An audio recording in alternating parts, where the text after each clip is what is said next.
Hey everybody, welcome back for episode 2 of Down and Dirty. I am your host, Dirty Mike. First, want to start off by expressing my gratitude for each and every one of you in supporting this project. The last 2 weeks has been absolutely amazing, from the very first Twitch live stream to the YouTube premiere for the Down and Dirty show. Seeing so many of you show up to support that has been just so huge to me, because this has been a passion project of mine that has just finally come to light. You know, it's been in my head for a long time to do something like this, and I just never knew that it would have such overwhelming support. And it just really warms my heart to have each and one of you there and participating and offering suggestions for the show. And so just from the bottom of my heart, thank you, every single one of you.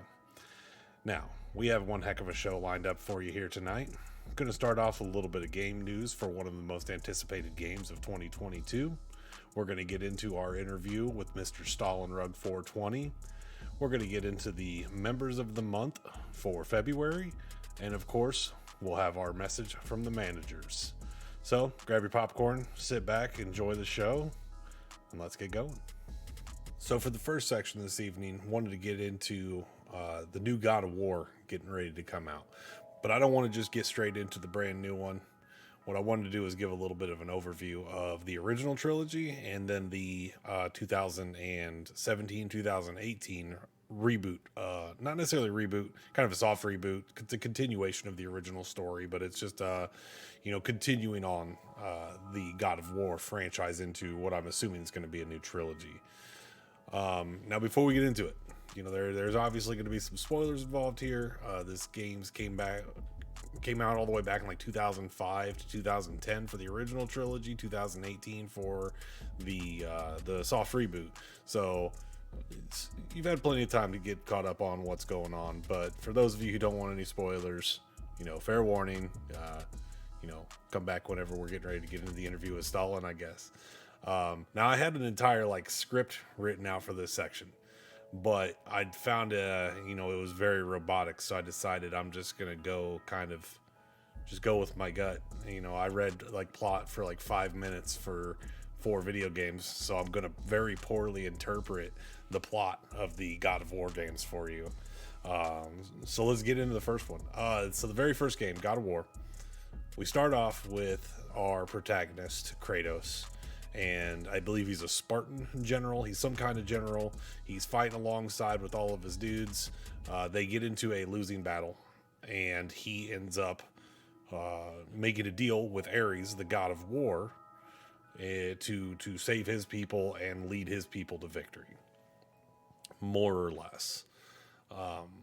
Now, whenever he does this, he comes back, he leads them, everything's going great, but little did he know that he was actually being deceived by the God of War. Somehow or another, he managed to convince Kratos' wife and child to be at a specific village, certain time, day, whatever, and Kratos rolls in and wipes out the entire village and leaves no one alive. Obviously, he's pretty torn up about killing his wife and kid and being deceived, and the rest of the story is essentially his path of revenge, going after Ares, which by the end he's able to confront him, defeat him, and therefore making him the new God of War. So roll the credits. We are the God of War. Roll credits. Now we go into the second game. Kratos is still the God of War. He's still leading his armies, his people. This is not taking place very long after the conclusion of the very first game. But his reign as God of Wars is relatively short, because pretty early on in the game, Zeus comes along, deceives him, strips him of his powers, and damn near lays waste to everything else that matters to Kratos. He is sent to the underworld, I think, where he encounters many other gods. He encounters the Titans, I believe, and ends up finding a lot of shady stuff about Zeus's past, and pretty much joins forces with some of the other gods in order to defeat Zeus. So he gets some powers back. He's fighting his way out. He makes his way to Mount Olympus, and that's essentially where the game kind of ends. Is after all those battles, he gets there. The third game picks up exactly where the second one left off, with Kratos. Big revelation in game 2. Can't forget, Kratos is a son of Zeus. It's kind of a big one. Probably should have added that in there somewhere. I knew I was forgetting something. That was it. So we find out that Kratos is a son of Zeus. All right. The reason that Zeus stripped him of his powers, he's scared of shit. All right. He is afraid that Kratos is going to overthrow him. So therefore, he wants him stripped of power. He doesn't want to give him the opportunity to do so. So then, anyways, Kratos, along with Titans, marching on to Mount Olympus. Game ends. Third game picks up, and there Kratos is going to Mount Olympus, where he fights several gods, but he loses the battle, and I believe falls back into the underworld, and ends up having to again weave through, get powers, get his weapons back. He manages to gain some allies along the way, other Greek mythological beings, and by the end of the game, he ends up confronting, I believe, Zeus and Gaia. He defeats them, and I think it's Athena, maybe, who knows, convinces him that she needs his power or whatever to help save humanity and all that kind of stuff. Well, he ends up sacrificing himself instead. So he sacrifices himself. He seemingly sacrifices himself, and humanity is saved. But then on an end credits scene, it's shown that he actually lived through his sacrifice.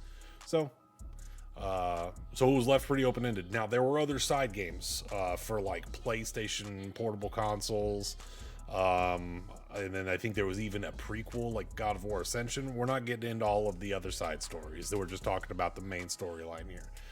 So now we got to fast forward. We've was 2010. God of War 3 came out. We fast forward 2018, and we get God of War. Not to be confused with 2005 God of War. Yeah. So God of War starts, and it picks up in a pretty dark place for Kratos. He has just recently lost his wife, and he has a young son, and the whole game he just calls him boy. I believe his name's Atreus or whatever, but this was around the time that everybody made the meme dad of boy, because the entire game he's just boy. So anyways, that game revolves around more of the Norse mythology. So the original trilogy all takes place within Greek mythology, a reimagined Greek mythology, and now we're moving into, with the newest one, a reimagined Norse mythology. So the game's going. He's starting to be confronted by some of these gods, specifically Balder, who is the brother of Odin. I don't think we don't know until later on that he's in fact Balder, but anyways, like I said, spoilers. So he fights Balder. He fights a lot of other gods. All of this in a quest to fulfill his wife's final wish of having her ashes spread at the highest peak in the 9 realms. So we weave through. Atreus doesn't actually know about his godlike powers. He's sick from withholding all of these powers in him, but it starts to unravel. Everything starts to unfold. He starts to kind of understand his place in all of this, and we end up at the end with Kratos defeating Balder, along with the help of whoever Balder's mom was. But Balder tried to kill her, and Kratos ended up killing him instead. She was mad that Kratos saved her. Whatever. Long, complicated story. I'm sure she's going to be popping up in the next one, which is God of War Ragnarok. So, Balder is dead. His mother is vowed revenge on Kratos. And now, in a mid-credit scene, end credit scene, we see Thor arriving and I think it's a vision of Atreus's. I don't know that he's actually there yet, but we see a vision, or we see Thor arriving at the cabin of Kratos and Boy. So that's where things left off, and that's going to be where the new God of War that's releasing in 2022 picks up. So what I'd like to do now is go ahead and get into the trailer for the newest God of War. Let's see what you think. Who knows? Maybe it's something that we'll see some of you stream here pretty soon.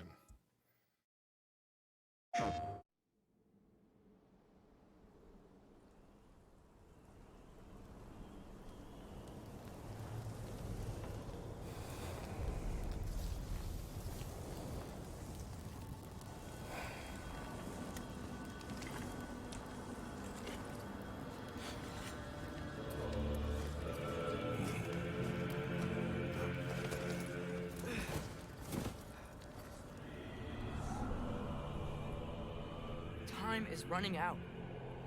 The prophecies say Fimbulwinter leads to Ragnarok.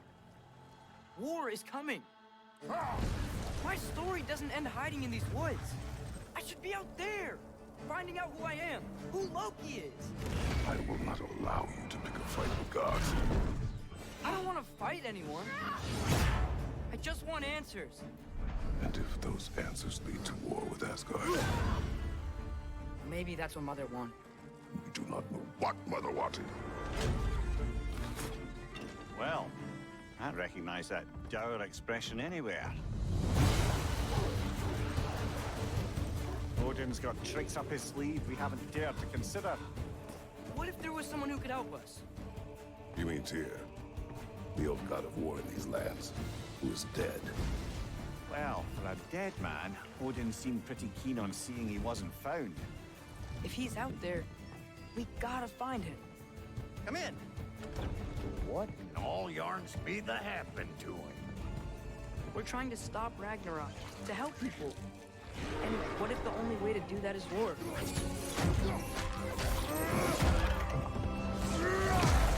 War is not the only way. Stop thinking like a father for a moment and start thinking like a general.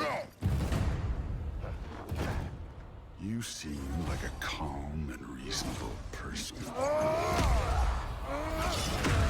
Are you a calm and reasonable person?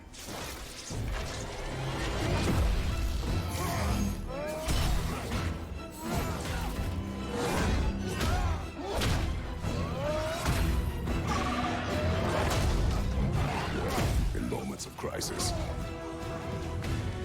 panic does nothing. Harness it. Let it serve you.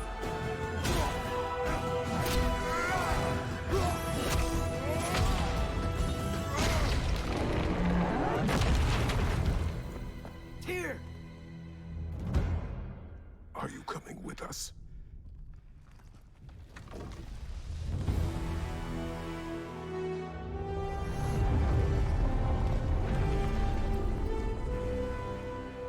You'll get your answers soon enough. Well, some of them. So there you go. God of War Ragnarok, set for release in 2022 on Sony PlayStation. Now, our next section, we get to go and interview Mr. Stalinrug 420 himself, the one and only general manager of Finest Nation Gaming. Gotten to know Rug a little bit over the few months that we've been a part of Finest Nation, and a little bit before that as well. Incredible individual. He is the man that you go to for all of your wants and needs. So without further ado, let's get down and dirty with Mr. Stalinrug. Okay, for sure. All right, so Mr. Stalinrug 420, General Manager, Mr. Motivator, thank you for being here today. Well, thanks for having me. Of course. And I wanted to get this show started off, of course, as, I want to hear a little bit about the Long Hair Gang. I want to hear you put it into your own words. Tell us a little bit about your community. Well, I guess this is probably the perfect time for me to pull the old hair down to show everybody why we're called the Long Hair Gang. Yes. But, I truly, streaming is such an incredible thing, but I think for 95% of people, it doesn't start off the way that it ends. So I think, like a lot of people, I started off right at the start of quarantine and thought, you know what? I'm already playing video games anyway. I might as well try to hop in, hang out with a couple people, and maybe see if I can monetize myself by doing this. Right. I very, very, very quickly realized how incredibly uplifting, how incredibly I can't think of the right words because the feeling is so it's so amazing to be able to sit in front of my computer or my Xbox or just a screen in general, look at a camera and hang out with people who genuinely just want to sit there and hang out with me. Like that feeling immediately changed my mindset from maybe I can monetize myself to maybe I can create a community here where I can support people, I can help people through hard times, I can make people laugh, I can make people smile because that's been my life. Right. I've always been an entertainer from the moment I came out of the womb. You know, my goal has been to see people smile and enjoy themselves. So the more I can do that, and streaming lets me do that way more than anything else I've ever experienced in my life. That's truly what the Long Hair Gang is about, is just pure enjoyment, pure love, and just hanging out, honestly. So you kind of touched on one of the questions that I already had for you there, which was what inspired you to become a Twitch streamer. And as you said, you were already playing games, but the original goal was to kind of learn how to monetize a little bit.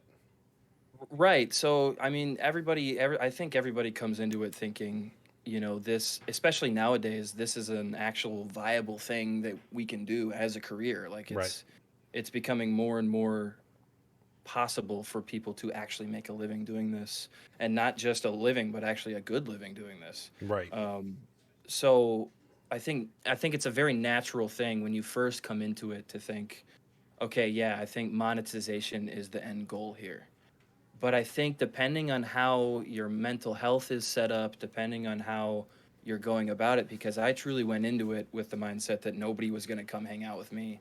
I was just going to be streaming to myself. I was basically just going to be playing video games by myself Yep. anyway. Streaming to so I might zero as- viewers in like, a dark room, ex- right? Exactly. And that was kind of that was my initial thought of it anyway. I had no, intentions of ever, averaging 2 people, let alone averaging 5, 6, 7, some of the Yeah. numbers that we see people in FN hit, and Right. it's just It's incredible how more far it's so. come. Yeah, more so than that, like to be able to come into it without any expectations, without any desires really besides to just do it. Yeah. I think truly helped me in the sense that I was so easily able to switch my mindset from monetization to community focus. That's awesome. And I think that is a big focus that needs to be had with a lot of small streamers, is that switch from monetization and viewership focus to community engagement focus. And I Because th- once and you I do think that, everything else falls into place. And I think that's where a lot of people get stuck at. Like they keep that mindset. They never can leave that mindset of like I've got to figure out how to just get people in here to make money off of them, essentially.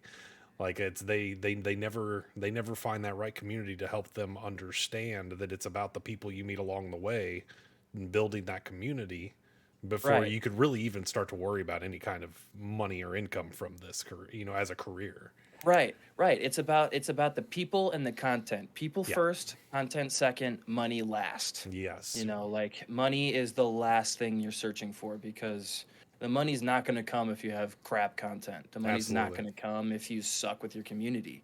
If you just go live and don't talk to anybody, nobody's going to want to give you money. So like it all stems from that idea of involve your community, enjoy hanging out with the people you have. Don't focus on the people who aren't there.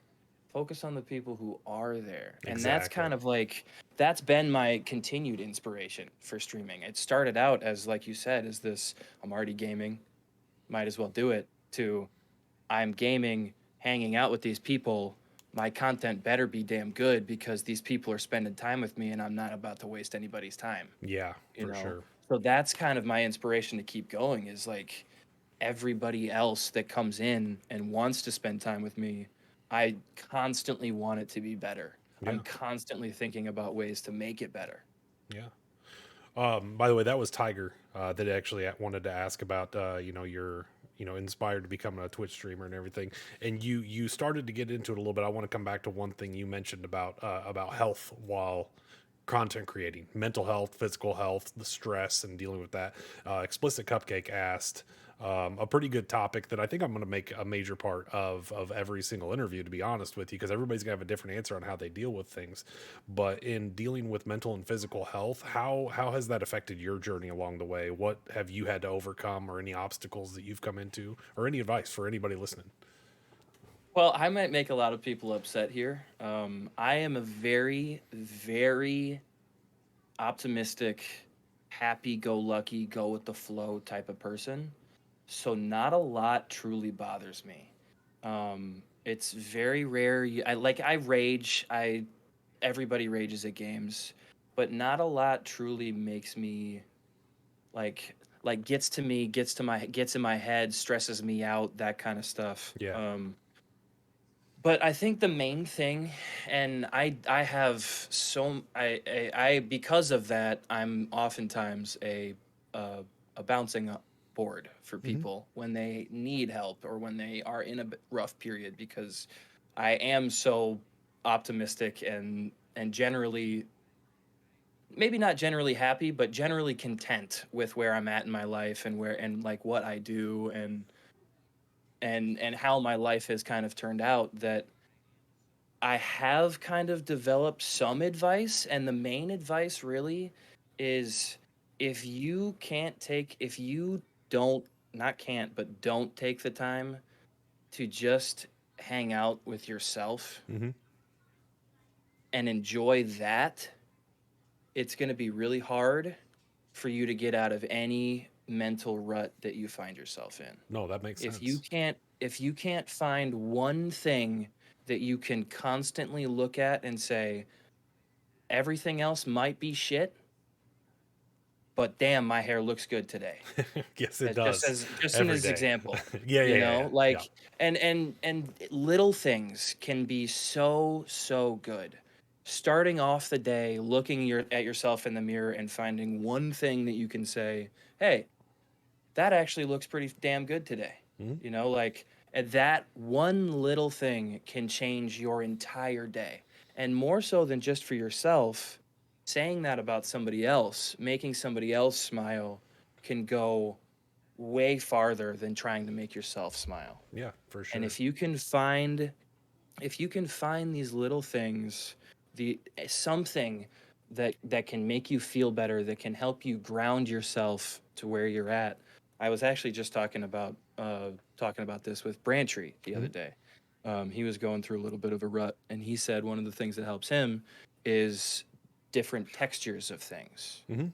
So like if he's going through a stressful moment or just a depressive state or whatever it is, if he feels specific textures or if he feels something different from what's around him, Mhm. that helps him ground himself to wherever he's at, and it helps him kind of calm himself down. Nice. I think it's really hard. Like I said, it's really hard for me to give advice on this Yeah. kind of thing because a lot of times I just don't, and whether or not it's because I don't know what it feels like and I just haven't thought about it and I do experience it and it just doesn't bother me, Mhm. or I just truly don't experience it. It's hard for me to say do this because I don't fucking know if Right. that's gonna work. I don't think Right. anybody truly knows if it's gonna work. Yeah. But one thing I can say is, as somebody who is generally level-headed and generally content, I will happily have a chat with anybody who's feeling down, who's feeling stressed, who's feeling anxious about anything, Mhm. because having that level head to bounce things off of, to just talk to and have somebody who is always grounded, Yeah. is very, very beneficial. Yeah, absolutely. And one thing that I've talked, like I'm the same way. Like my DMs are always open for anybody who's just having a bad day, wants to talk a little bit, needs to vent something off. But like, you've heard plenty of people say before, I'm sure, like, man, I just couldn't hardly find the motivation to get out of bed this morning. And so Right. like you mentioned the little things to focus on, like the advice that I give is, okay, so get out of bed And that's already one task that you've accomplished. Right. You didn't feel like doing Exactly. that, but now you did it. Next thing, turn around and make the Exactly. bed. It'll take you 2 minutes to do, but that look, you've been up for 5 minutes and you've already accomplished two things. And then you're going to start looking at those little tasks Right. as accomplishments, little things to just kind of progress your way through the day and, hopefully eventually kind of shake a funk or whatever that you might be in. So yeah, man, I'm definitely on board with the little things go a long way aspect of what you're saying.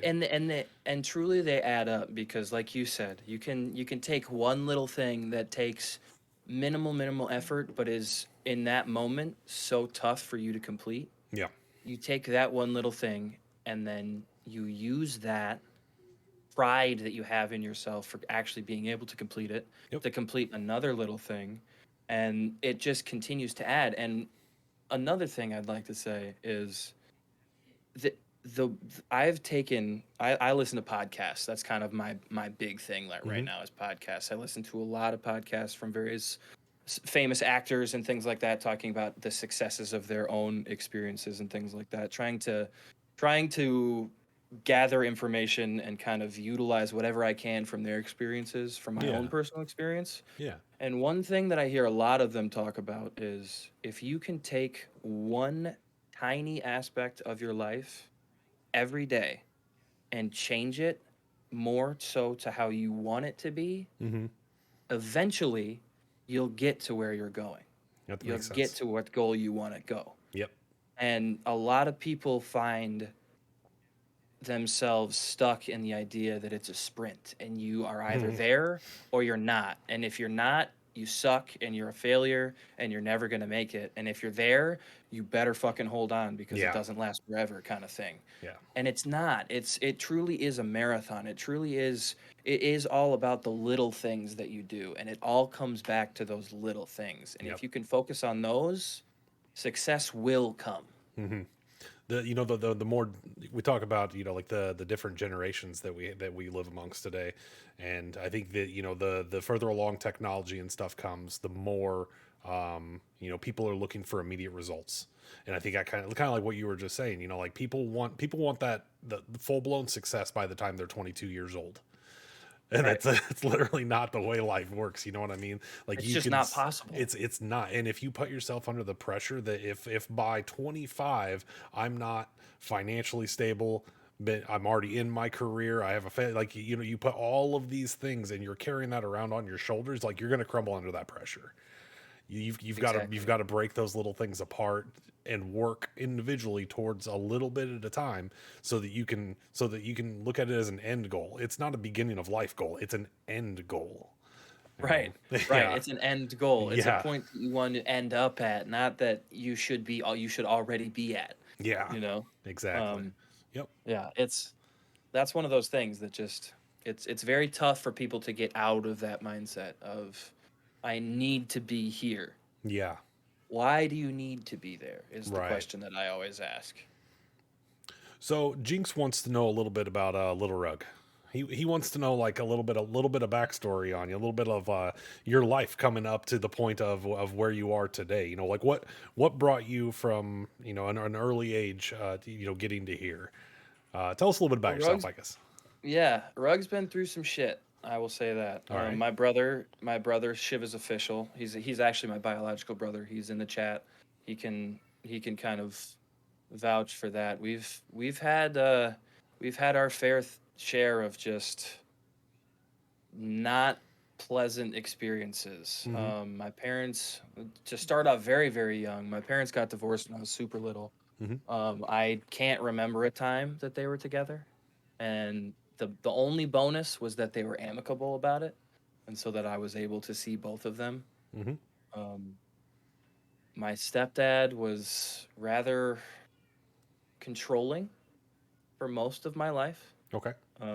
He was dealing with severe PTSD from the service, and it definitely didn't come out in the right ways. And so, from my perspective, for a lot of my childhood, I wasn't able to go out and hang out with friends. I wasn't able to do a lot of extracurricular activities Yeah. unless I very specifically went out of my way to ask for permission. Okay. And from my perspective, all my other siblings were given a lot of free range. So from a very young age, I had to teach myself, and this is where that kind of very optimistic mindset of things will work out. You just have to kind of go with it, Yeah. kind of thing. Yeah. That's where this comes from. Okay.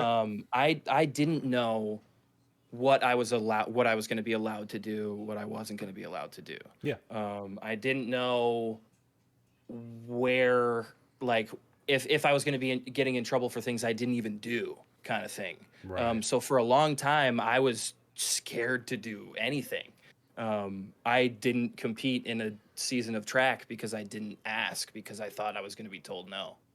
Like, it was things like that really started to affect my life. And then fast forward to my senior year in high school, and everything has changed, and his mindset is changing. I'm able to make friends. I blossom into somebody who loves arts and crafts, who loves performances, who just truly loves to kind of entertain, and that's where all of this comes from. Mm-hmm. But all throughout that, I'm dealing with my mom being diagnosed with stage 4 pancreatic cancer and being told she has 3 months to live as a 6th grader.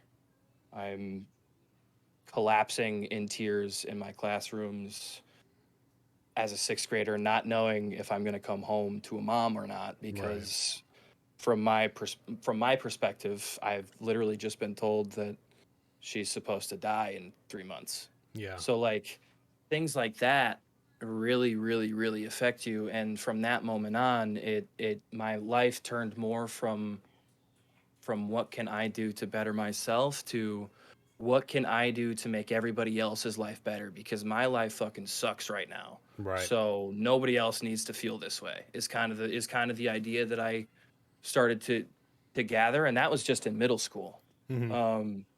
So I mean, silver lining, my mother is still alive. Good. Good. Glad to hear it. She has had many health issues since then, but she's made it through all of them. She is the strongest woman I know. Mama Rug, I've shared her story a couple times with the community, but not everybody knows that. Mm-hmm. So I mean, she's an incredible human being, and she inspires me every day to be better, because if she can do what she's done, then I better be able to make it through anything, because holy shit, you know? Nice. So now I'm in college. Mhm. High school was great. The end of high school was great. It really kind of changed my mindset on my family aspect of life, which kind of really helped my college aspect too. Yeah. I'm kind of glancing at chat every now and again, but Yeah. Shivas, like you said, my brother, he brought up a very good point. You know, my positive mindset, that comes from my stepdad. As much as I would like to call him a dick at times, most of my mindsets, most of my principles come from him. Yeah. And so no matter what the bad was, there was always a positive. You know, we were always succeeding in sports. We were always doing something that we could look at in a positive light, so that Yeah. not everything was horrible, Right. you know? But anyway, fast forward to college. I meet Bree, about my girlfriend of 7.5 years now, who, hush, chat. I bring the mic really close because I don't know if she's listening behind the door, but I'm currently in the process of purchasing an engagement ring. Ooh, exclusives all right here on Down and Dirty. But anywho, Breaking news. Anywho, I meet her about 3 months before college. We find out we're going to be living in the same dorm. Mhm. I pretty much knew from the first couple interactions with her that she was kind of my person. Mhm. We just meshed. It's rare that you meet somebody and know right away that you're going to be able to spend the rest of your life with them, but I pretty much knew right away that she was my person. And then we got pregnant 2 months into knowing each other. And that was a whole thing. Yeah. I literally had just been given free range of my life. Basically, I came from this very sheltered, very controlled childhood to college, which is do whatever the hell you want to do, succeed, fail, we don't care, Yeah. kind of thing. Yeah.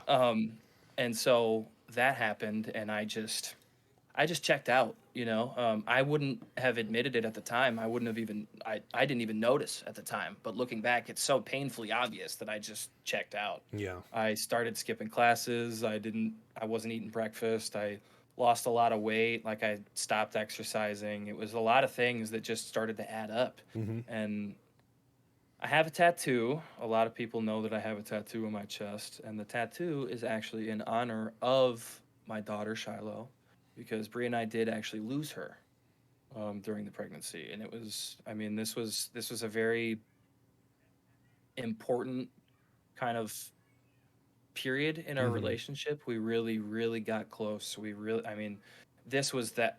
If I didn't know before, this was the time period that kind of solidified it for me. It was like, if I'm able to go through this Yeah. and we're able to come out stronger, it doesn't matter what Yeah. happens. Like we can work through it, you know.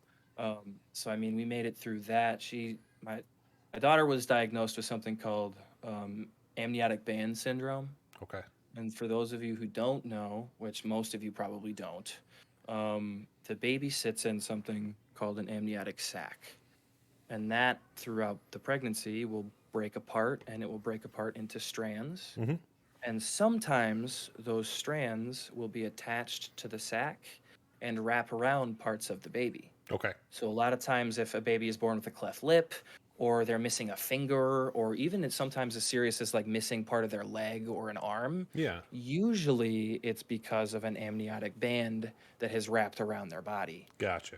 But in Shiloh's condition, she had them all. She had them all over.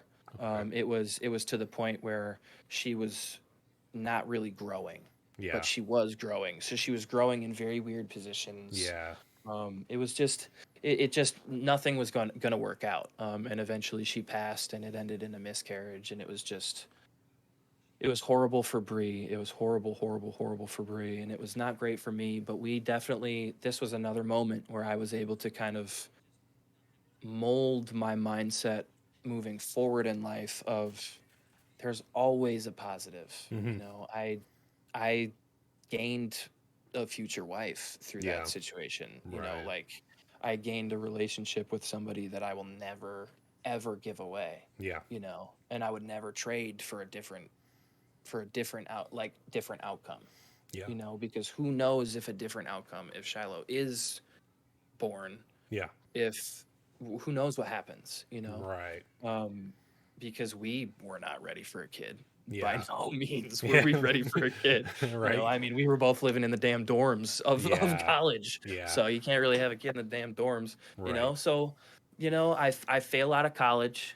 I don't blame it on that situation. I look at it as Spanish wasn't the right path for me Right. personally. Um, So that's what you were majoring I at the time, Spanish. yeah, was Okay. Spanish. I Okay. wanted to be a Spanish teacher. I wanted to be or a translator in a hospital setting. Yeah. Those were kind of the two paths that I was thinking. Okay. But it was not the right path for me. I Yeah. love the language, and I wish I could still speak it as well as I could Mhm. and write it as well as I could, because I Right. think it's an absolutely beautiful language. But it just isn't.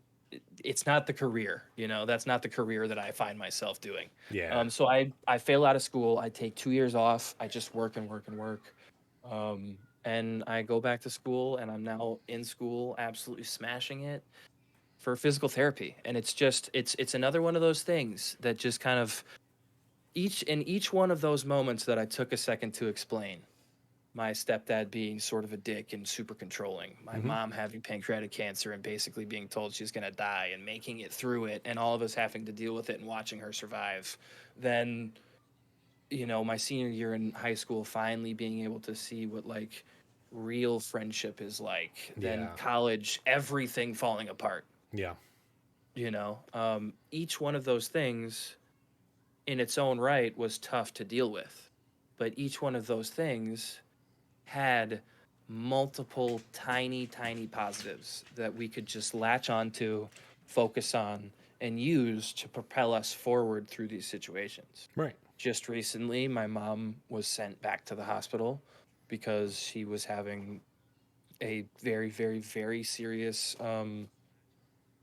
ammonia spike in her body. Okay. So she lost. It was like it was like a 2 week long dementia state Okay. almost, Yeah. Yeah. where it got to the point where she didn't even recognize her dad in the hospital room, kind of thing. And so we thought she was going to die. Like the doctor said when she got there, she should be in a coma, and she just wasn't. She was like that. It's the little things, you know. Yeah. It's the little things you can focus on. Like you see something that's so horrible, and you think, oh my god, with her history and everything that's going on, this is the end. Yeah. And then the doctors are like, she should be in a coma right now, and she's not. Right. And then it's like, okay, well, why is she, why, you know? And it's little things like that that we can focus on that are everywhere, Yeah. that will constantly be able to lift you up just enough to be able to move forward. And And that's my life. That's been my life, is a constant, okay, you're going to take a couple steps forward, and then a big fist from the heavens is just going to punch you back down a couple notches. yeah. And then you're going to take a couple steps forward, and then a big fist, you know, Come rocking right you back know, through, right? I wouldn't be who I am today. I wouldn't be as entertaining. I wouldn't be as kind. I wouldn't be as caring. I wouldn't be in this mindset of everybody deserves to be happy Yeah. if I didn't have to go through all that stuff. Yeah. And Sam is right. We as a family are very blessed, because not only did we have to go through all that hard stuff, but almost all of it usually worked out for the better. You Yeah. know, and that is all you can ask for.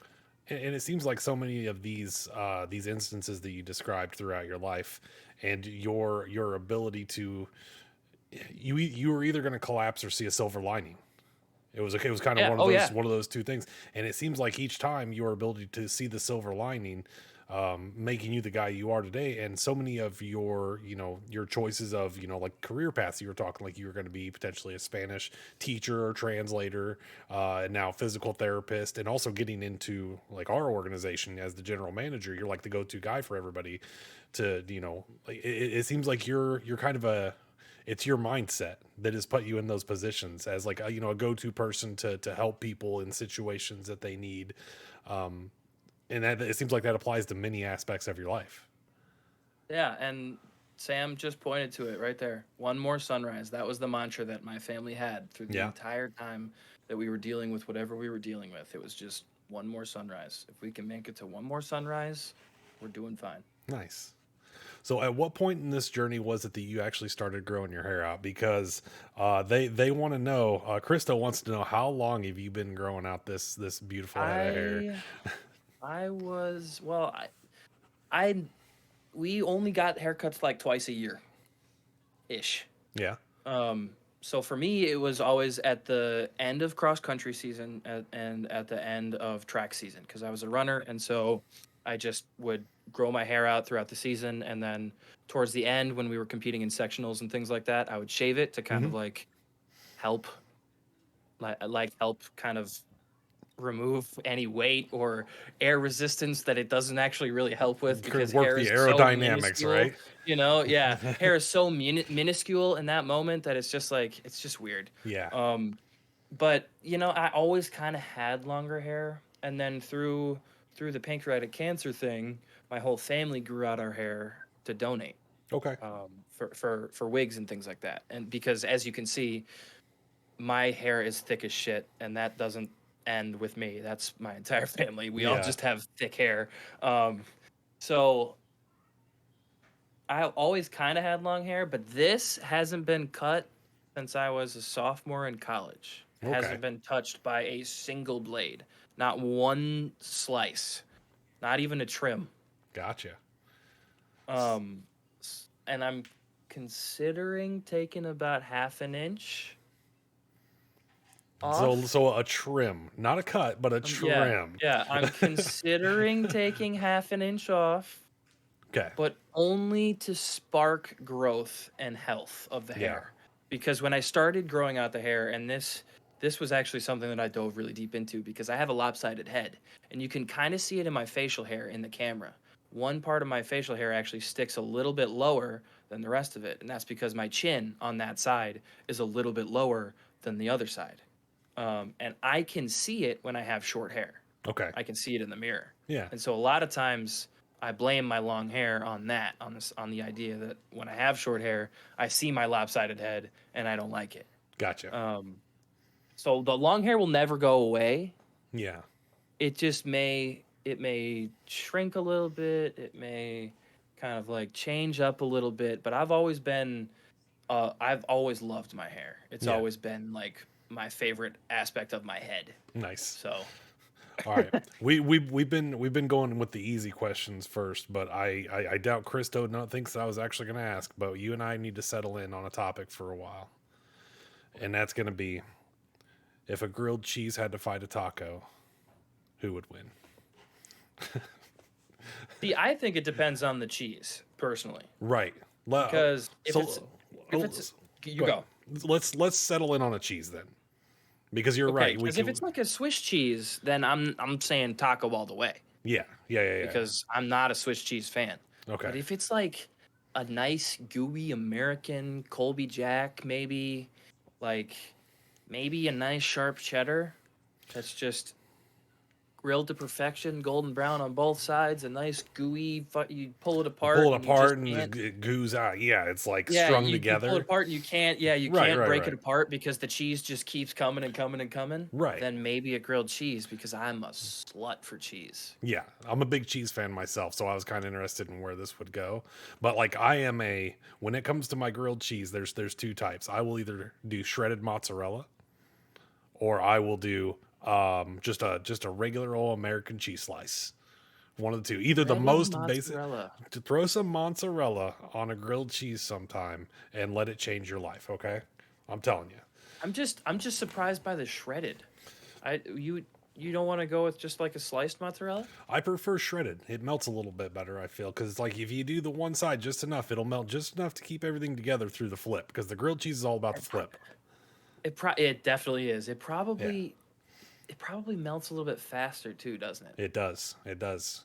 Now, see, You got that's you got a usually little the you got a issue little with bit the of fucking you've got a grilled little bit of cheese. air through the shredded cheese, so therefore Right. the air is getting heated up and melting the cheese faster.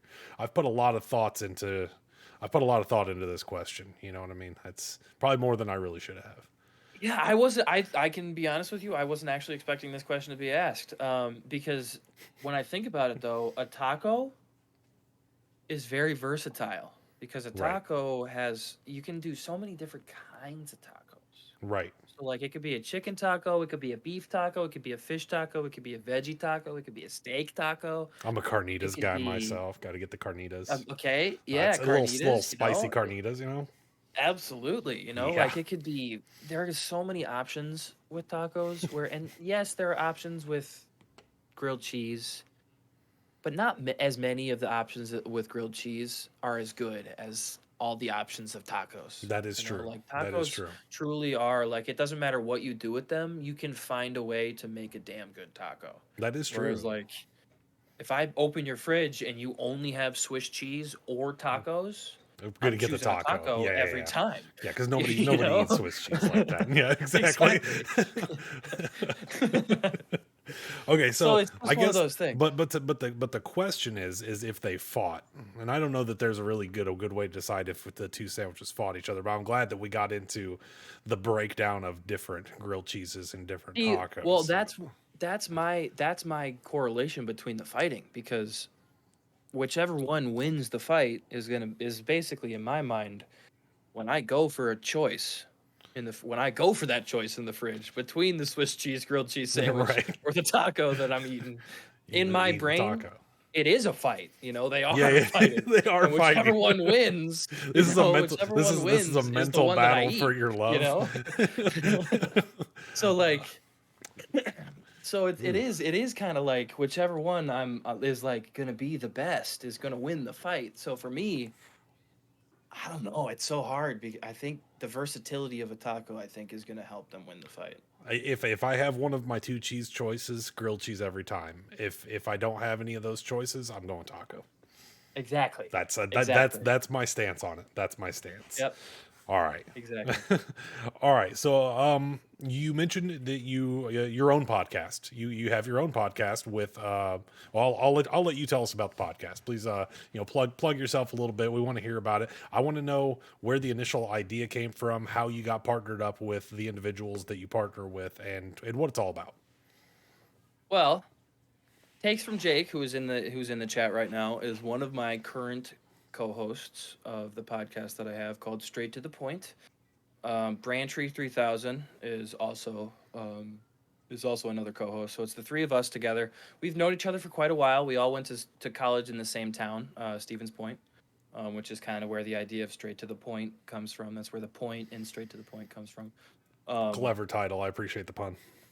Yeah, so it started out actually as just Brandon and I. So Brandon is Brantree, obviously, and Jake would be Takes from Jake. I'm gonna call them by their real names because it's gonna be way easier for me to tell the story that way. Right. But I actually have known them for probably 6 years now.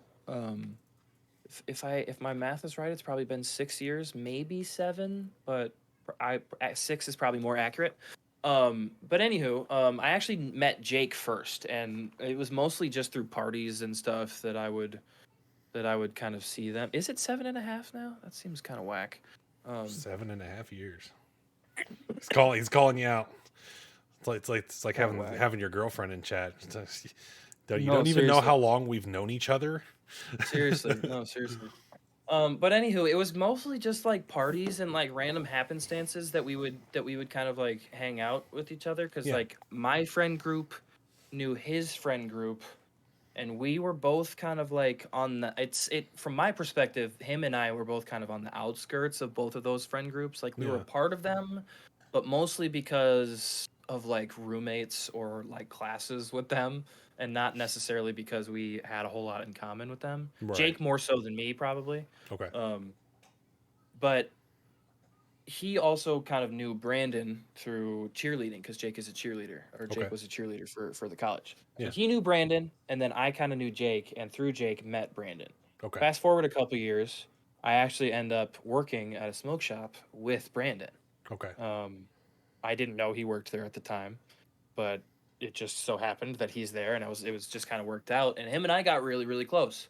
And we both kind of expressed an interest in at least listening to podcasts at first. And then it kind of blossomed into talks about what if we had our own podcast, and what would we talk about, and what would we call it, and how would it be set up, and would it be like a video podcast, or would it be like just an audio recording?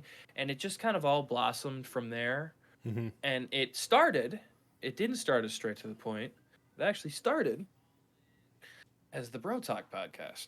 Oh, I got you. Sweatshirt that I'm So wearing this is like a little bit of like nostalgic marketing you got going on. So, you've got the Bro Talk podcast, and then it was with Bran Flakes and Joe. So then Brantree was actually Bran Flakes. Okay. That was actually the name he was going by. Gotcha. We did that for a couple months.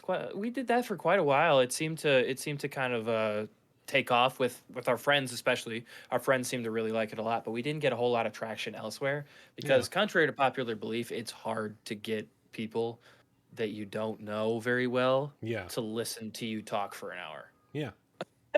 Absolutely. No, trust me. As you're starting to realize, a big worry of this whole thing was like, who is going to want to see this? Right. Exactly. Yeah. So we did it for a while, and then I left the smoke shop, and we basically both ended up starting to do other things, and we got a little busy, so we couldn't necessarily figure it out how to continue to do it, and it kind of just died. Yeah. And then I started streaming again. Really, really enjoyed it as we already talked about. Brandon kind of sort of got involved with the stream a little bit to begin with, and kind of expressed interest in content creation of sorts. And he always has had interest in sort of like a media takeover of sorts. So has Jake. That's kind of where the podcast comes in.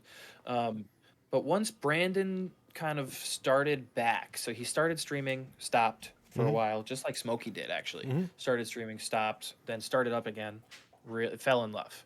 Um, so once he started that back up, I was like, what if we restarted Bro Talk? Like, what if we brought that back? And then from there, it was an immediate, but what if instead of it just being Bro Talk with us two, we brought in Jake?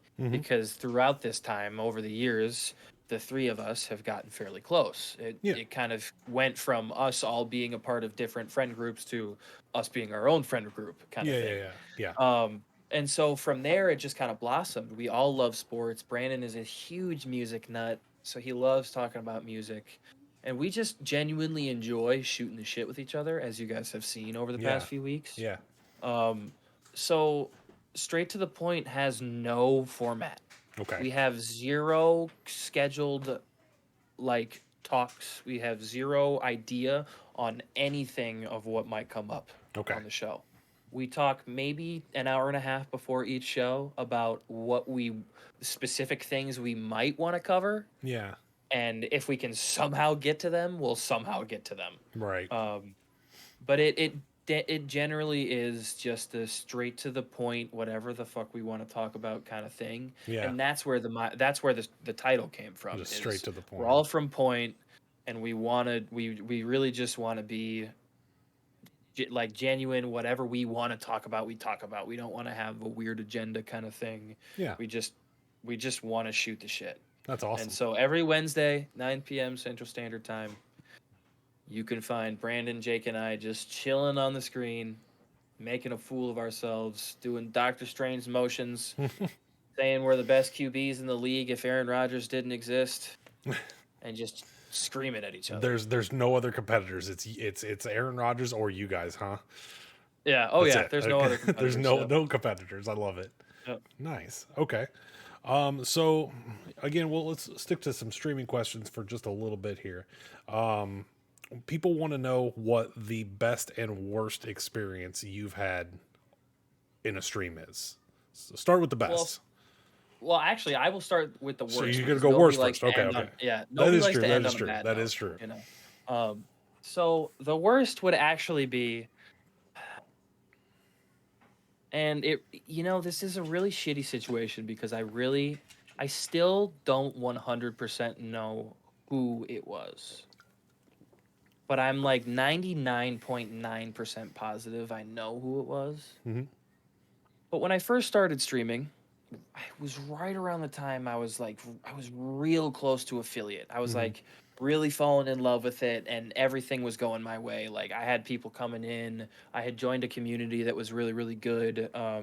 And everything seemed to be working out. But then I had somebody come in whose name was Stalling Rug 419 or Stalling Rug 421. I can't remember which one was the first one. Something very, very obviously mocking Something, you. yeah, very obviously created as a fucking troll account. Yeah. You know? So they came into my stream and they were genuine. At first they were just genuinely having a good time, and they were just talking to me and just shooting the shit. And I could tell by the way they were talking that I knew them, because there were other people in the chat or other people that I knew that they also knew and were calling them out by name and not by their Twitch name. Okay. But like their real life name. So Yeah. I knew it was somebody who knew these people mutually. Yeah. And there's only one person that matches this description, which is why I'm 99.9% Yeah. positive I know who it is. But he still hasn't admitted to it, so it's hard to be like without definitely, definitive evidence. you know, Yeah. But anywho, it turns into him starting to say things like, "Yo, chat, did you know like Joe sucks ass?" or like just like weird little trolling things that in the grand scheme of things don't really bother me. Yeah. But when it starts becoming the only thing that you're saying Yeah. is you're taking things that I'm saying and turning it around into weird sexual innuendos or just Yeah. weird trolling moments, it starts to become an issue. Yep. So I banned that account. Yeah. The next stream, I had a Stalling Rug 419 show up, or with the other one, Stalling The Rug opposite 421, of it. Yeah. whichever one wasn't there the first time, and a Stalling Rug 418, who was also in the chat, Okay. which meant that he had now got a friend Yep. to come join him in this ridiculousness. Okay. So they both just start spewing shit, like Yeah. just Damn. unwarranted, just ridiculousness to the Right. point where, and I let off way long ago with saying that most things don't get to me. Yeah. They just don't. Like I don't let it bother me. I just move forward and kind of deal with it and just whatever. Yeah. But it was because I knew it was a friend, because because they were truly taking over my chat and just Yeah. saying ridiculous things. I just ended stream Okay. and I had to go onto my couch and sit next to Bree and just shake with rage. Yeah. Like I was literally shaking because I was so mad. I looked at Bree, I was like, I can't do this. I Yeah. can't. Like I can't. It's that honestly has been the only time in my streaming career that I have ever thought about stopping. Yeah. It was the only time ever.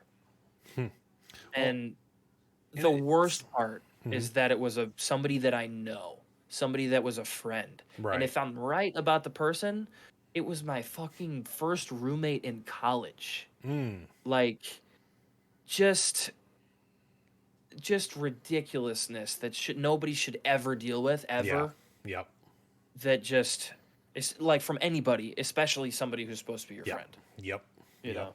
And it's one of those things like you mentioned too, like, you know, you have the ability to overcome those things, but when somebody like that comes in and starts changing the entire vibe of your channel and chat and Right. and like everything that's going on, it just diminishes the entire experience. Right. And yeah, no man, Right. I And get that. it takes I get that. it takes it away from what you want it to be. And Yeah. and that's the thing with streaming that chat really needs to know is that Mm-hmm. at a certain point we love your input. We thrive on it. We truly need it to succeed Yes.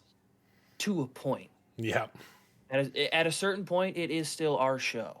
Yes. At a certain point we do still have final say. Yeah. And that was one of those moments where it was like, do I let this continue and do I just let them take over because I want to keep streaming and I don't want to give the idea that is something that will happen Yeah. and can happen to me, or do I end it because I'm so mad I'm going to say something that won't end well, Yeah. you know?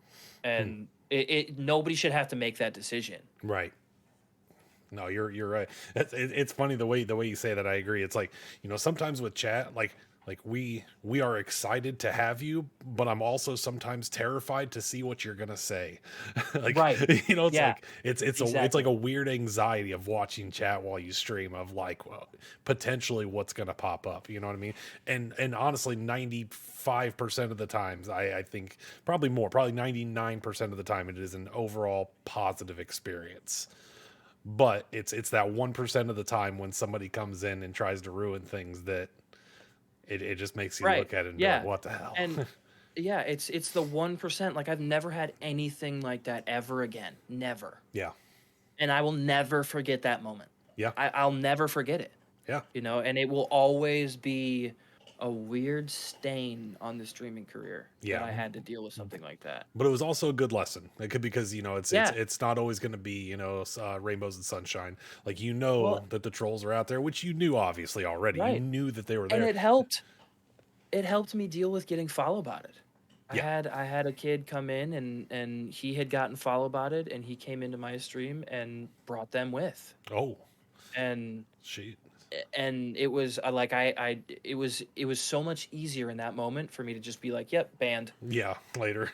because I had already dealt with it. I was like, Yeah. yeah, I'm not doing this shit again. Yeah, Nope, right. Sorry. You know? Yep. So let's transition. so- I'm sorry. Go ahead. No, yeah, I was literally We're like both mind podcast melded right hosts, now. Yes. You know? Yeah. We're both podcast hosts, so we're both thinking, how can we transition to the next point? Now it's time to get into the good part of it. Yeah. Yes. I think honestly, the best part for me, besides the whole just growth and just growing the community and meeting so many awesome people, besides that, because that's an amazing part for everybody. Mhm. What we did with the charity stream, Mhm. if nothing, even if we didn't raise as much money as we did, even if it wasn't as successful as it was, that feeling of having everybody vibing, get rated with that incredible community, and from my perspective, knowing that I'm coming from an absolute goat in Fog, Yeah. who is just incredibly entertaining, engaging with chat. Everybody loves him. Like you're hard pressed to find a moment where you don't want to watch Fog. I Right? absolutely agree with So that. I know from my perspective, I'm coming after that. So I'm like, I have to match that. I have to either match that or do better because I have to keep this train going. I have to keep the vibes flowing, and I have to continue this incredible support that we're doing right now. Yeah. You know, and that feeling after the fact, being able to raid into the next person with the same number of people that I had come in, that alone was all I needed to just propel me into the future of streaming. Absolutely. Because I will forever look back on that moment and think I was able to do it. Yep. I did it then. I can do it now.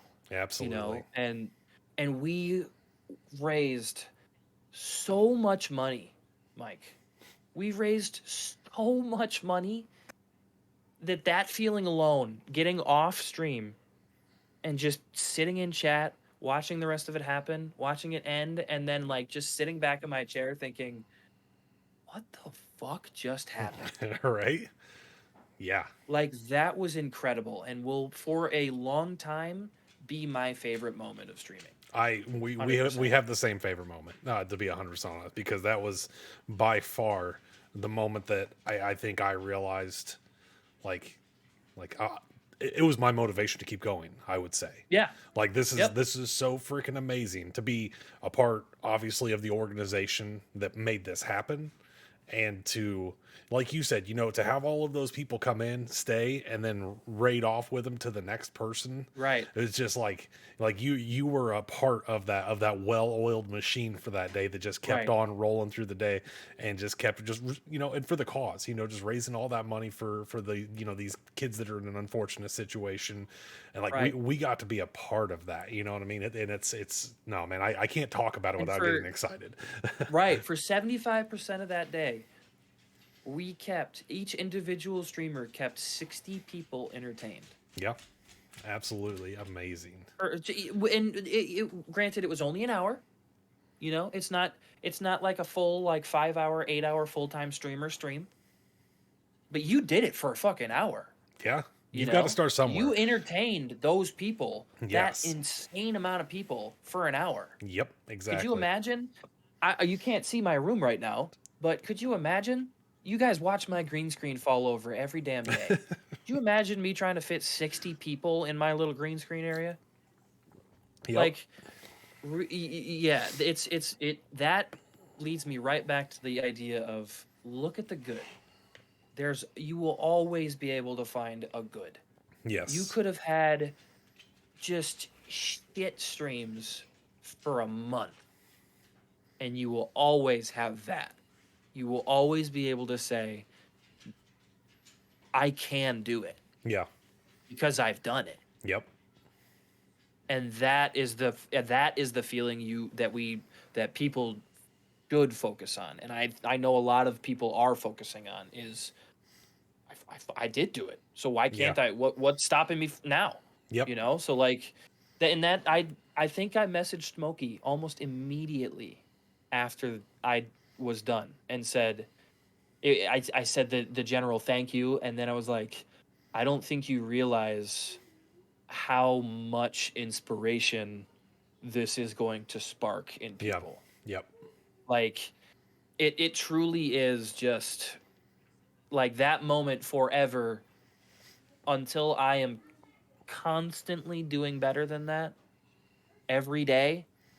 That will be my inspiration to keep going. That Yeah. will be just another tack on the bulletin board of Yep. things to look at.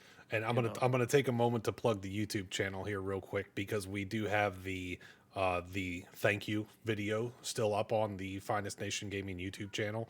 If you have not been over there and checked out that video, get over there and check it out. You could tell in each of the streamers that's involved in that thank you of how much that meant to them. You know, Yeah. what I mean, Oh, yeah. we all Yep. filmed our respective separate parts in thanking everybody for their participation. Go give that video a watch, because like I said, it's you could just see it. You could see the motivation that sparked in everybody. You could see the excitement in their eyes for being part of it. It's I'm gonna come out and say it's probably one of the most genuine thank you videos that there is on YouTube, because of how much that meant to everybody involved. So go check that video out for exactly what Rug is saying. Just such a crazy, amazing experience. And what's probably going to end up being our last question, I wanted to get it in here. Smokey wants to know, why join Finest Nation? What made you, first of all, how did you become a part of Finest Nation, and what makes you want to be a part of Finest Nation? Well, Smokey, you fuck. I know this is just you trying to get a sweet talking answer out of me. But I'll bite.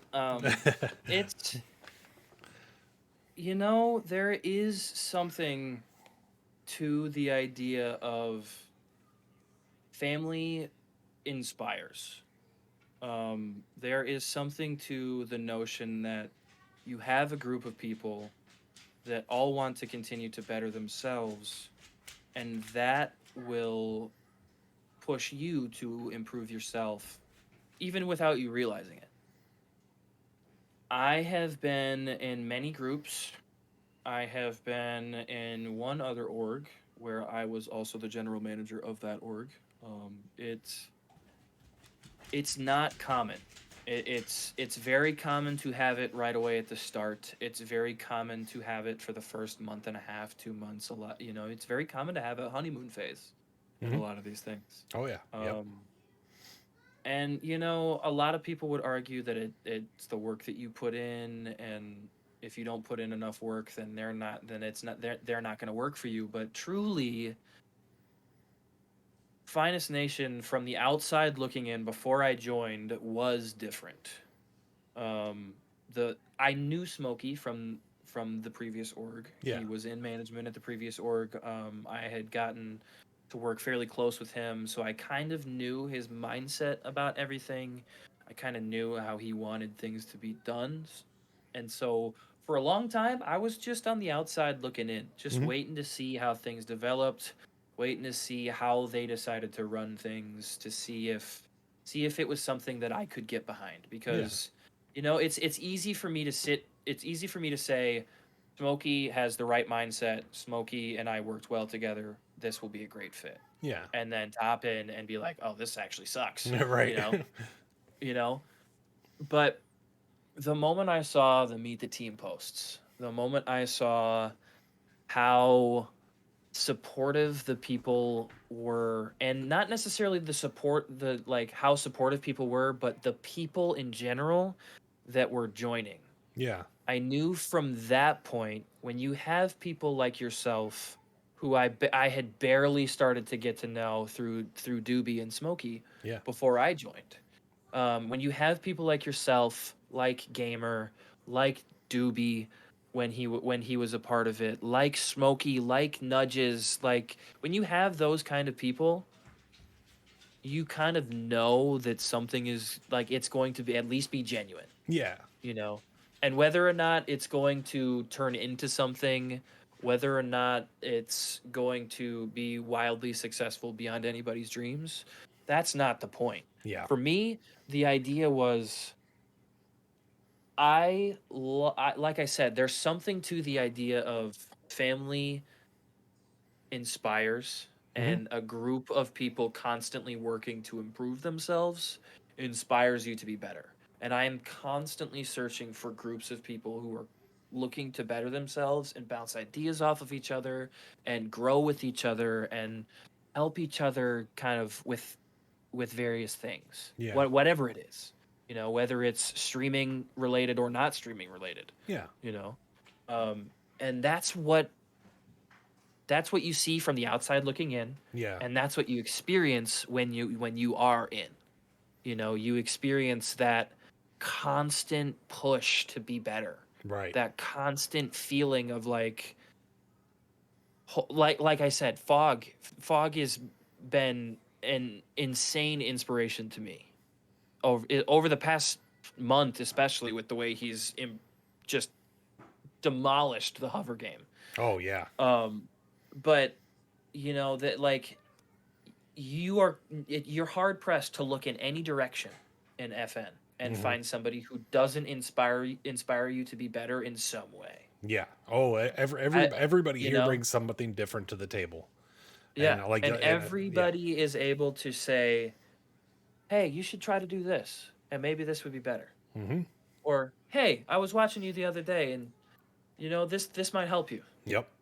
Everybody has that ability, and that is the benefit. And I think that That everybody's is- attitude in taking constructive criticism and also giving it in a positive manner, you know what I mean? Like I have not personally experienced much by the way of negative vibes from person to person. You know what I mean? Like everybody literally wants to jump in and help each other out. Like you said, you know, hey, notice this, you should give this a shot. This is something I've experienced. Maybe you should check this out. You know what I mean? It's like Right.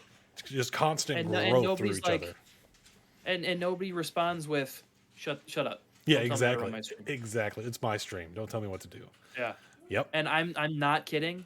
I've seen those messages. Oh, absolutely. In groups, I have seen those messages where people have said, "Hey, I was watching you. I love the stream.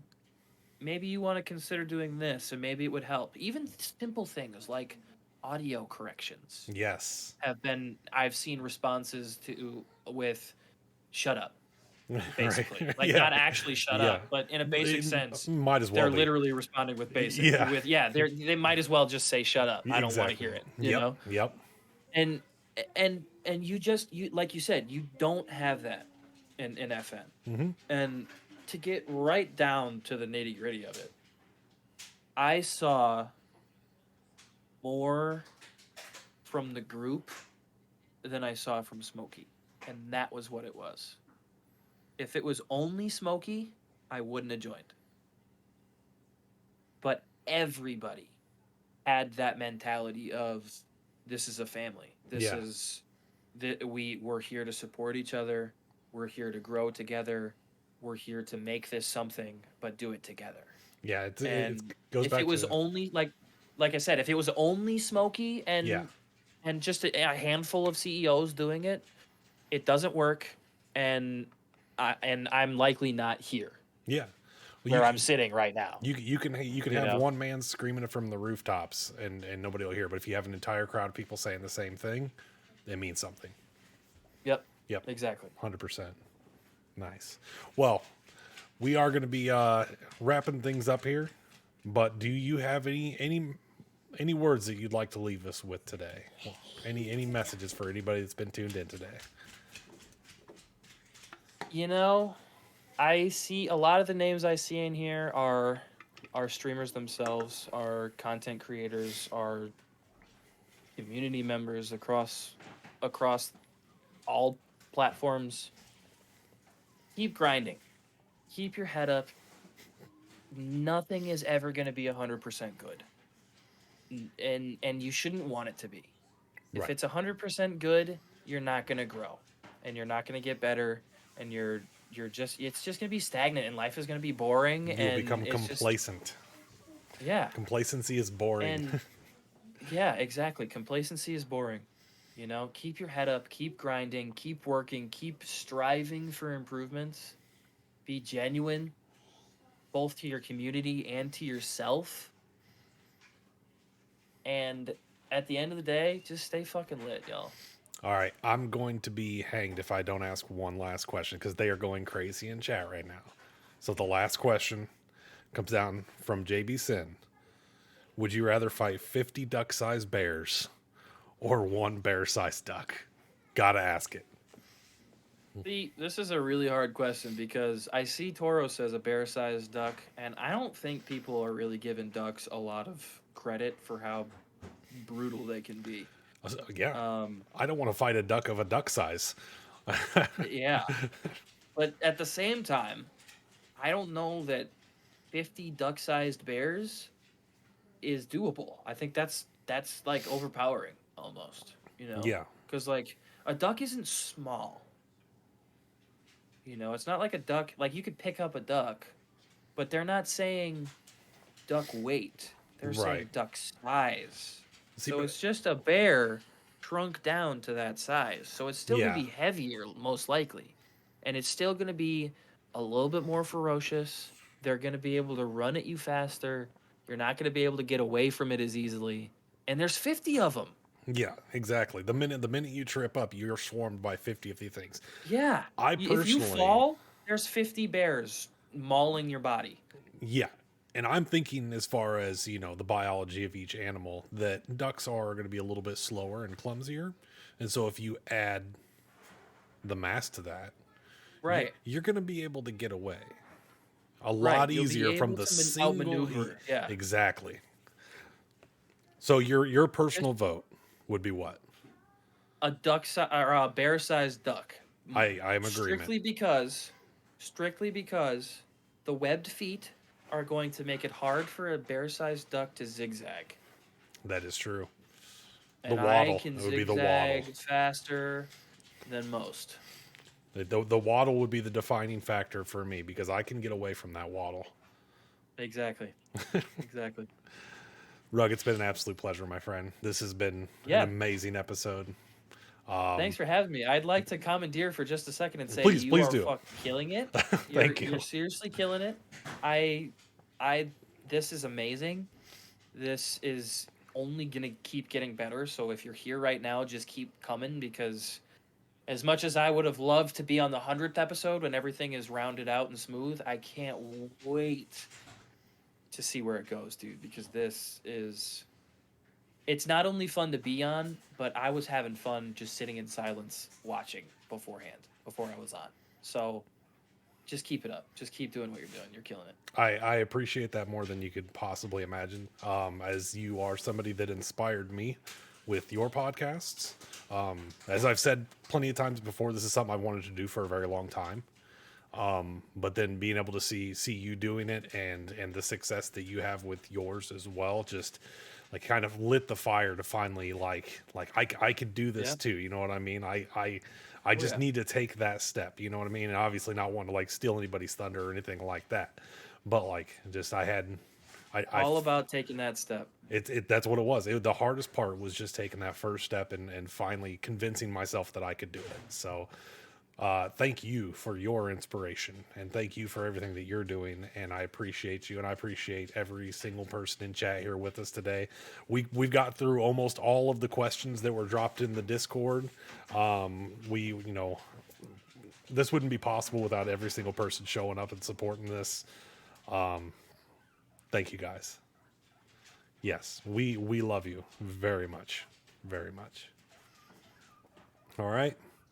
So with that, and I do want to say also that whenever we do end things here today, after we roll some credits, I will be ending and Smokey is going to be picking up. We do have a segment after the interview to get through a little post-interview section to get through with the members of the month and the message from the managers.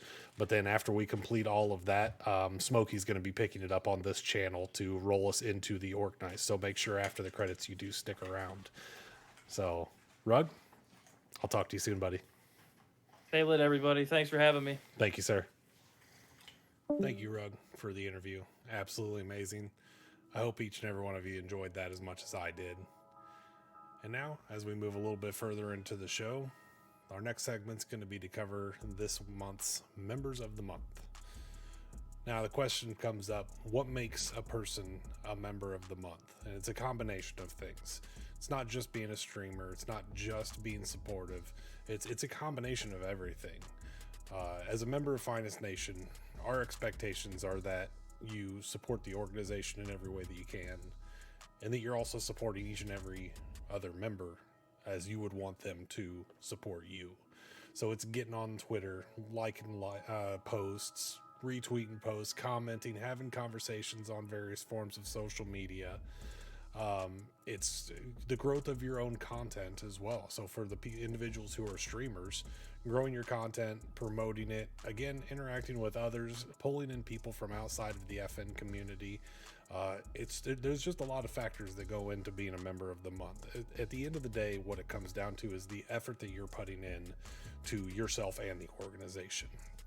And we take a look at a lot of different facets of that. So without further ado, it's my honor to cover February's members of the month. And I'm an old man, so I have like my notebook in front of me because like I get my reading glasses out and I sit there and write stuff down. So you have to bear with me as I read off my little script, but I didn't want to mess anybody's up. So we're going to start off with Mr. Shenworld. Shenworld is a multi-platform social media manager for us. He's a streamer and he's a Shenmue guru. Shen has found a home right here in Finest Nation from the moment he stepped inside the door. He puts hard work into pushing his own quality content and also for the organization, high standards of quality being pushed out on all forms of social media. For everything that he's doing, pushing all of that and spreading the word Finest Nation, we appreciate that. From the bottom of our heart, thank you. All of this while also pushing his own content has made Shen our third place member of the month for February.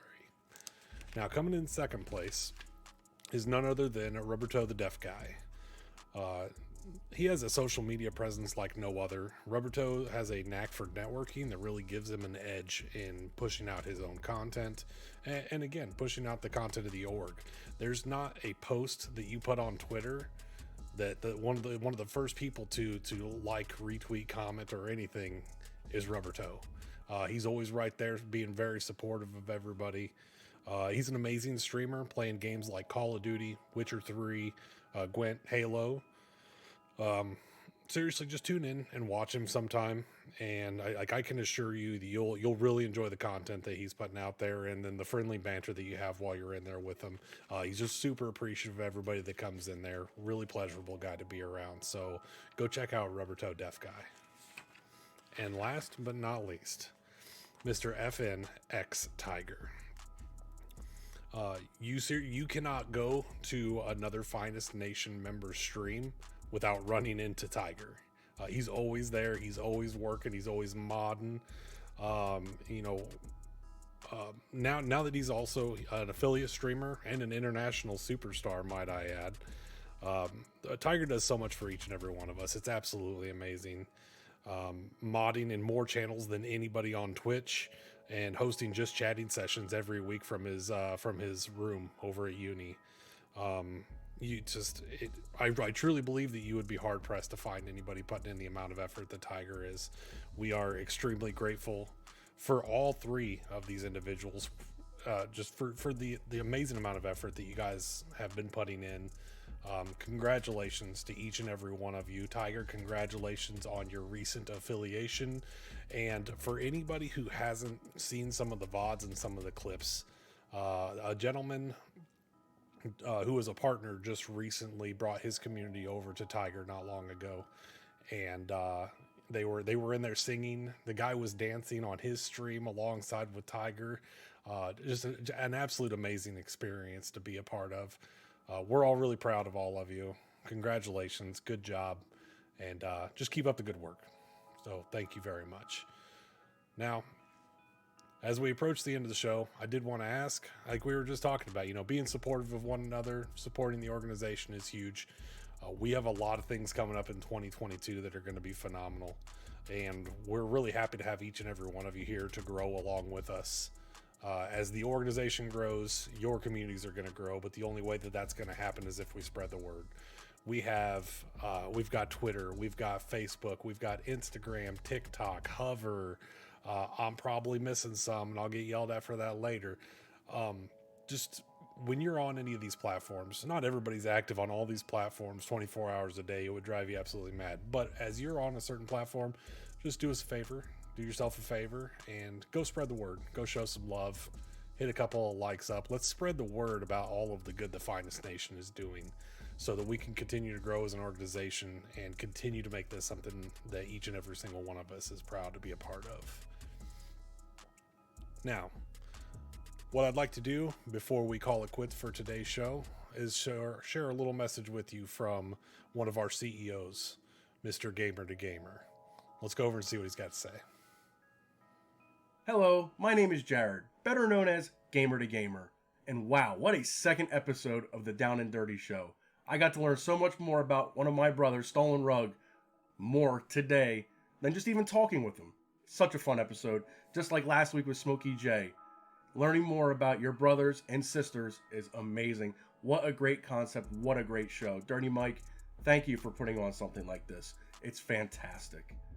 Also, I'd like to have a special shout out to the 3 members of the month. Starting in 3rd, Shenworld, I love you. Your social media work is fantastic. What you put out there for the world to interact with, I love seeing every day. 2nd, we had Rubber Toe Deaf Guy. He's just an amazing person, somebody I strive to be. Emulate him as a person. He's just such a wonderful man, and I love you. And to top it off, Tiger. Tiger, thank you so much. You're one of the best mods ever in the game. And I couldn't do as much as I do in the world of streaming without you. And you deserve everything that you're getting, and I love you.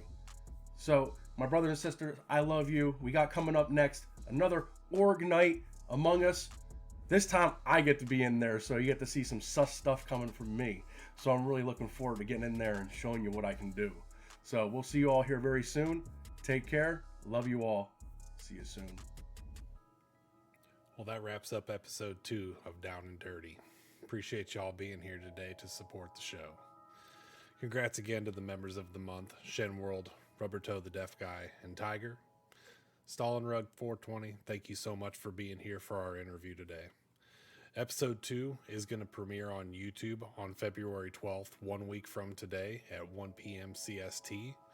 And on February 19th, episode 3 will be right back here on the Finest Nation Gaming Twitch channel at 1 p.m. CST, and is going to feature none other than Sir Nudges, yet another founder of Finest Nation Gaming.